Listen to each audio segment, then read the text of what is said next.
mheshimiwa, mimi si mtu mbaya. Najificha kwa muda hapa, naondoka sasa. Najificha kidogo hapa. Kufika hapa kuna nyuzi kwa hichi chumba. Cheki. Nyuzi ziko hapa. Jamaa kamshambulia pale pale. Peleka nyuzi, akadaka ya kwanza. Piga siri nyingine akazuia hiyo. Ilimtoa mpaka nje. Kumtoa hawa wakaona. Wakajile mtu wanamtafuta yuko huko ndani. Alo. So wakacheke kamuona yule pale.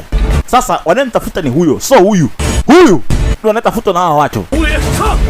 Yule pale wakaingia ndani, wakampita. Jamaa alifikiri ni yeye. Wakampita wakamfuata huyo jamaa.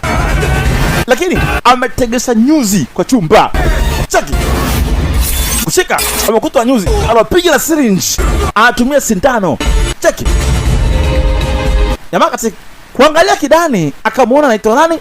Anaitwa Feng Lang. Ni mtu ambaye kwenye kitabu ndio mtu atakayemsaidia. Unaona? Akajua ni mtu atakayemsaidia. Wakati huo Feng Lang anapigana na hao watu. Cheki, ni mtu mwenye uwezo.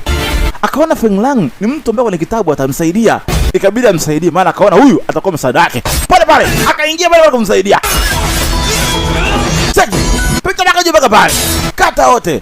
Kwenye kitabu alisoma huyu jamaa atakuja kumsaidia sana. Acha! Neke nani? Kumana ni wida. Unamtaka mtu wa nini? Mimi naingilia sehemu yote pene hapa kuna haki. Familiari! Akanua kesi. Aliwapa. Kata! Cheki! Kata mikono. Peka shingo zao mzee. Huyu anakuja. Kata bila kazuia. Panga likatika. Weka masiri. Shika upanga wangu. Jamaa akampa upanga wake, chap, akampatia. Hapo. Vuta paru pale pale. Wapa. Kata.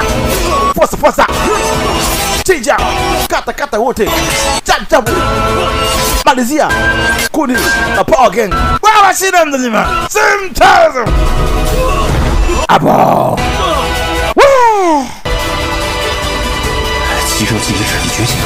Jamaa kuona kumbukumbu zangu zimerudi vizuri.